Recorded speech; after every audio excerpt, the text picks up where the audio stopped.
බන්ධනාගාර ඇතුලේ සැප විඳින පාතාලයන්වයි දැන් අපි පෙන්වන්න යන්නේ. බූස්ස බන්ධනාගාරයේ රඳවා සිටින සංවිධානාත්මක අපරාධකරුවන් තිදෙනෙකුගේ බව කියන සමාජ ජාලාවල පැතිර යන වීඩියෝ පටයක් සම්බන්ධයෙන් මේ දවස්වල විමර්ශනයක් ආරම්භ කර තිබෙනවා.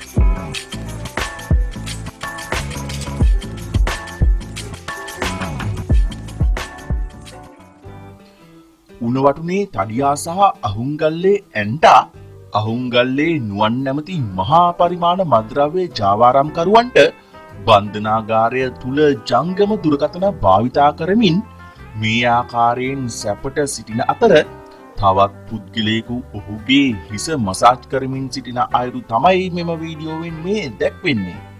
කොහොම හරි බන්ධනාගාර දෙපාර්තමේන්තුව පවසන්නේ මේ සිදුවීම බූස්ස බන්ධනාගාරයේ සිදුවීමක් නොවන බවත් මේ පිළිබඳව වාර්තාවක් කඩිනමින් කැඳවීමට පියවර අරගෙන ඇති බවයි.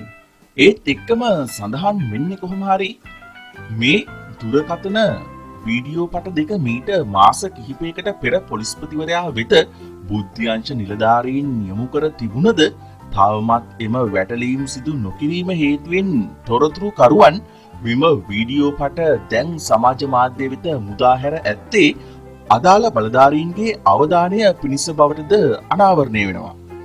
හොඳයි ඉතින් කොහොම හරි සල්ලි තියෙනවා නම් මේ විදිහට බන්ධනාගාර අස්සේ වුණත් සැපට ඉන්න පුළුවන් එක ගැන ඔයාලගේ අදහසක් කමෙන්ට් එකක් දාගෙන යන්න.